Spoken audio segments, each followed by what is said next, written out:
أهلا بيكم في تحليل جديد. النهاردة معانا موضوع ممكن يكون حساس لناس كتير، وممكن كمان يكون سبب حيرة مستمرة: العلاقات العاطفية. تحديداً، إيه اللي بيحصل لما شرارة البداية المبهرة دي بتتحول تدريجياً لصراع يومي على السلطة؟ إزاي الشخص اللي حبيناه عشان صفات معينة بيبقى هو نفس الشخص اللي بيستفزنا بنفس الصفات دي؟ المصادر اللي معانا النهاردة وهي كتاب Getting the Love You Want ودليل التمارين بتاعه بتقدم نظرية اسمها علاج إيماجو للعلاقات. إيماجو. والنظرية دي بتقول إن الإجابة على السؤال ده صادمة أكتر مما نتخيل. بتقول إن الصراع ده مش علامة فشل، بالعكس هو جزء أساسي ومصمم بعناية في العلاقة. مم.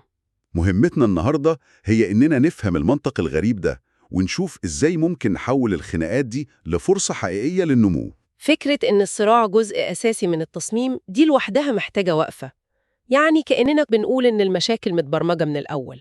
خلينا نبدأ من هنا، من لغز الانجذاب نفسه. ليه بنختار الشخص ده تحديداً من وسط كل الناس؟ كلنا بنفتكر إننا بنختار شريكنا بوعينا الكامل عشان صفاته الإيجابية، خفة دمه، ذكائه أو حنيته. دي مرحلة الحب الرومانسي اللي كلنا عارفينها، لكن الكتاب بيقول إن دي مجرد قصة بنحكيها لنفسنا. المتحكم الحقيقي في الاختيار هو عقلنا اللاواعي أو اللي بيسميه العقل القديم، والعقل ده ليه أجندة مختلفة تماماً. أجندة إيه بالظبط؟ أجندته هي إصلاح الماضي. في طفولتنا كلنا بنتعرض لإحباطات واحتياجات لم تلبى من اللي ربونا. العقل اللاواعي بيخزن صورة ذهنية عن الناس دي بصفاتهم الحلوة والوحشة، وبيكون منها قالب اسمه الإيماجو. ولما بنكبر العقل ده بيبدأ يدور في العالم على شخص مطابق للقالب ده بالملي. لحظة، دي فكرة صادمة شوية. يعني الكتاب بيقول إن عقل اللاواعي بيختار عن قصد شخص فيه نفس الصفات اللي كانت بتجرحني وأنا صغيرة عشان يفتح الجرح ده تاني؟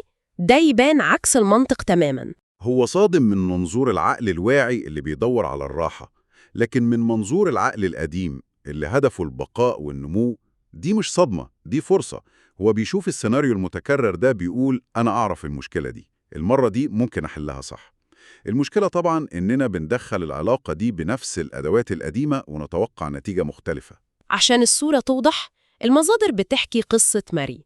قصتها بتوجع القلب شوية لأنها بتورينا إزاي ممكن نفضل ندور على نفس نمط الحب اللي عرفناه في طفولتنا حتى لو كان مؤذي. ماري دي والدتها كانت بتنتقدها طول الوقت، بس في وقت الأزمات كانت بتبقى موجودة وحنونة، ووالدها كان بعيد عاطفياً بس كان بيعرف يهزر ويلعب مع أصحابه. بالظبط. فلما كبرت انجذبت بشكل لا يقاوم لراجل فيه المزيج ده، بينتقدها بس وقت الشدة بيقف جنبها، بعيد عاطفيا معظم الوقت بس دمه خفيف وبيعرف يضحكها. يعني كانت فاكرة إنها بحبها تقدر تغيره وتخليه يحتفظ بالجزء الحلو بس. أكيد، لكن اللي حصل إنها لقت نفسها بتعيش نفس سيناريو طفولتها، بتترجى الاهتمام والحب من شخص بيقدمه ليها بنفس الطريقة المشروطة اللي اتعودت عليها. وهنا بتبدأ حرب السلطة. الصفات اللي جذبتها في الأول زي قوته وثقته بنفسه اللي كانت بتشوفه نقد بقت هي مصدر الخناق، والدم الخفيف اللي كان بيعجبها بقى بيستفزها لأنه بقى علامة على عدم جديته وبعده العاطفي. ده بيفسر كتير. بالظبط. الصراع ده مش معناه إننا اخترنا الشخص الغلط. الكتاب بيقول العكس تماماً. لو مفيش صراع ممكن تكونوا بتتجنبوا المواضيع المهمة. الصراع هو إشارة إن نفسكم بتحاول تظهر وتطالب باحتياجاتها اللي مدفونة من زمان. تمام، يعني فهمنا إننا بنختار شركائنا عشان نعالج جروح طفولتنا، وفهمنا إزاي نكتشف الجروح دي. ده كله تشخيص ممتاز، لكنه بصراحة ممكن يخلي أي حد يحس باليأس. هل الكتاب بيسيبنا عند مرحلة التشخيص دي ولا بيقدم خريطة طريق واضحة للخروج من صراع القوة ده؟ لا طبعاً، التشخيص هو مجرد الخطوة الأولى. دليل التمرين العملي بيقدم مجموعة أدوات واضحة عشان كل شخص يفهم الإيماجو بتاعه. بيطلب من الشخص يكتب قائمة بكل الصفات الإيجابية والسلبية لوالده ووالدته، ويكتب أهم الإحباطات اللي حس بيها في طفولته، وإيه الاحتياجات اللي كانت ورا الإحباطات دي. والفكرة دي كمان مرتبطة بمفهوم تاني لفت نظري جدا اسمه الذات المفقودة. دي نقطة في منتهى الأهمية. الذات المفقودة هي كل الأجزاء من شخصيتنا اللي كبتناها أو بطرناها وإحنا صغيرين عشان نتأقلم ونكسب رضا أهلنا والمجتمع. لو حد اتربى في بيت بيقدر الهدوء ممكن يكون كبت الجزء الصاخب والعفوي منه. لو حد اتربى في بيت بيقدس العقل والمنطق ممكن يكون كبت الجزء العاطفي والمبدع منه. فكرة الذات المفقودة دي بتفسر حاجات كتير قوي. يعني كأننا بننجذب للشريك عشان يرجع لنا جزء من نفسنا اتنازلنا عنه زمان. دي نظرة مختلفة تماماً عن فكرة الأضداد تتجاذب. المثال بتاع سارة في المصادر كان واضح جداً. والدتها كانت دايماً بتقلل من ذكائها وتقول لها أنتي مش بتعرفي تفكري، سيبي التفكير ده للكبار. فهي كبرت وهي مقتنعة تماماً إنها مش ذكية، وكبتت قدراتها العقلية، وبشكل لا واعي انجذبت لراجل عبقري وأكاديمي جداً. في البداية كانت منبهرة بيه، لكن مع الوقت ذكاه ده بقى بيخوفها وبيحسسها بالدونية، وبقى مصدر رئيسي للصراع بينهم. هي في الحقيقة كانت منجذبة للجزء المفقود من نفسها اللي هو بيمثله. طيب إزاي بنتعامل مع الجروح العميقة دي من غير ما العلاقة تتحول لجلسة علاج نفسي مفتوحة ومليانة لوم؟ هنا بتيجي أداة قوية جدا اسمها حوار الأب والطفل. ده تمرين منظم، واحد من الشريكين بيحكي عن تجربة مؤلمة في طفولته كأنه الطفل اللي بيتكلم. الشريك التاني دوره مش إنه يحلل أو ينصح أو يدافع، دوره الوحيد هو إنه يلعب دور الأب المثالي اللي بيسمع وبس. بيسمع وبس؟ بيعكس الكلام اللي بيسمعه عشان يأكد إنه فاهم، زي أنا سامعك بتقول إنك حسيت بالوحدة لما. الهدف هو إن الشريك يشهد على ألمك ويفهمه، مش إنه يصلحه.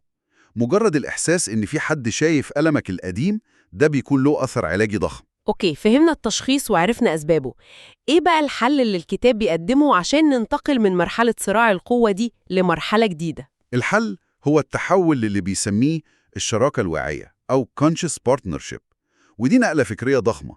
بتنتقل من عقلية أنا محتاج ألاقي الشخص المناسب ليا لعقلية أنا محتاج أكون الشخص المناسب للشخص اللي أنا معاه بالفعل. يعني الحب بيتحول من مجرد شعور ورومانسية لالتزام بالنمو والتطور المشترك. بالظبط. وده بيحصل إزاي على أرض الواقع؟ بيبدأ بخطوة ممكن تبان بسيطة لكنها أساسية: إغلاق المخارج. المخرج هو أي سلوك بنعمله عشان نهرب من ألم العلاقة أو نتجنب التواصل الحقيقي. ممكن يكون الشغل لساعات متأخرة، إدمان السوشيال ميديا، قضاء وقت طويل مع الأصحاب، أو حتى الانغماس في الهوايات. أي حاجة بنهرب فيها من المواجهة. تماماً. الكتاب بيقول إننا لازم نتفق بوعي على تقليل المخارج دي عشان نجبر نفسنا نقعد مع بعض ونواجه المشاكل الحقيقية اللي بنهرب منها. طيب قفلنا المخارج وقعدنا مع بعض، غالباً هنتخانق. إيه الأداة اللي بتساعدنا وقت الخناقة نفسها؟ سمعت عن حاجة اسمها حوار إيماجو، بس لما بنسمع كلمة حوار منظم بنحس إنه حاجة مصطنعة وغير عملية. إزاي ممكن يكون فعال في وسط خناقة حقيقية؟ هي دي النقطة. هو مصمم عشان يكسر نمط الخناق الطبيعي اللي كلنا حافظينه. هو مصطنع عن قصد عشان يخرجنا من التيار الآلي بتاع الهجوم والدفاع. الخطوة الأولى لوحدها، الانعكاس أو الميرورينج، بتغير كل حاجة. تخيلي إنك في عز غضبك وبدل ما شريكك يرد بهجوم بيوقفك ويقولك استني عشان أتأكد إني فهمك صح، أنت بتقولي إنك حاسة بالإهمال لما أنا. مجرد إعادة الكلام بتجبر الطرفين يهدوا ويسمعوا لأول مرة من غير دفاع. دي في حد ذاتها ثورة في التواصل. تمام، دي أول خطوة، الانعكاس. إيه الخطوة التانية؟ الخطوة التانية هي التصديق أو الفاليديتنج، ودي مش معناها إنك توافق على كلام شريكك، معناها إنك تقولي كلامك منطقي من وجهة نظرك. بتحاول تلاقي المنطق في وجهة نظره هو، مش وجهة نظرك أنت.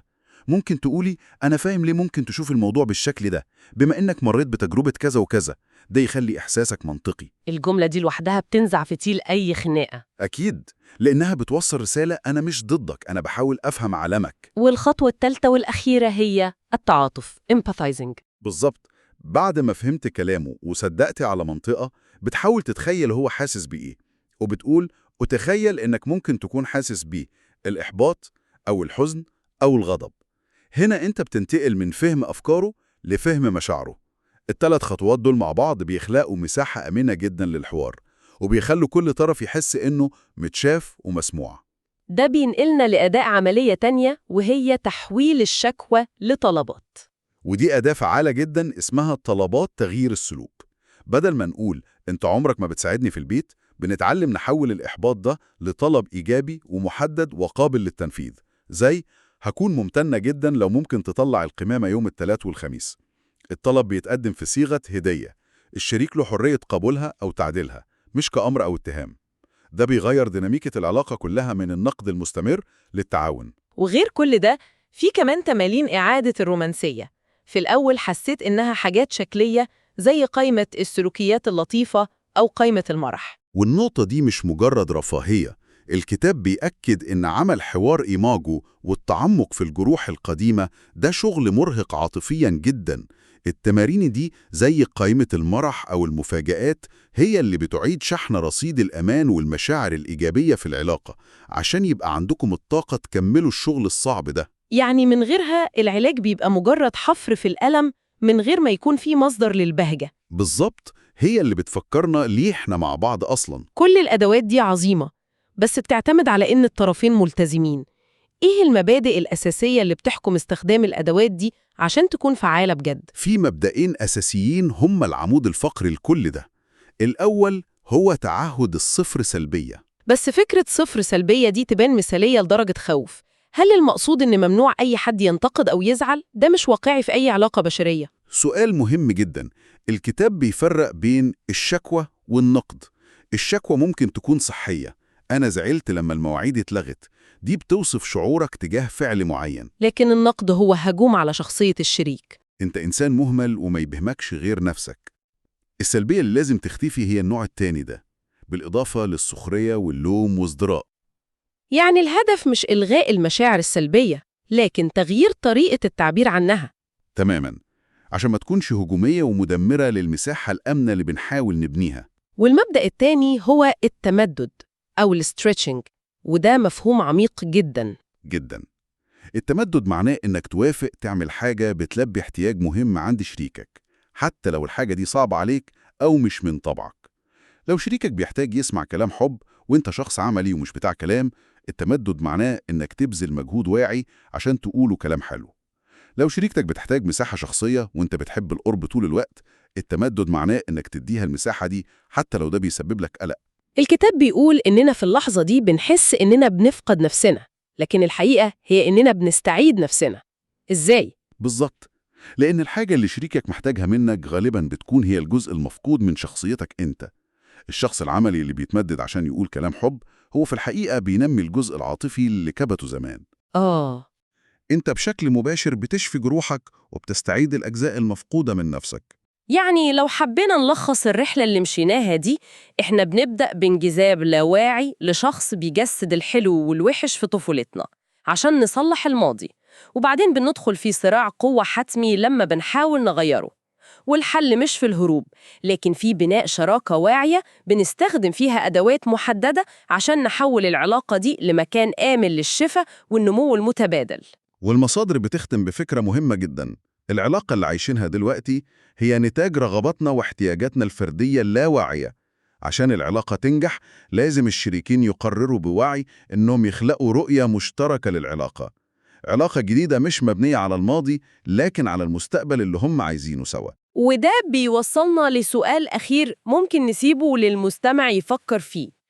لو تخيلنا إن العلاقة مش محاولة لفرض رؤيتنا الفردية على شخص تاني، لكنها مشروع مشترك بنبنيه بوعي وإرادة حرة، إيه ممكن تكون أهم بنود الرؤية المشتركة دي اللي ممكن أي شخص يكتبها النهاردة مع شريكه عشان يبدأوا يبنوا العلاقة اللي هما الاتنين عايزينها بجد؟ سؤال يستحق التفكير.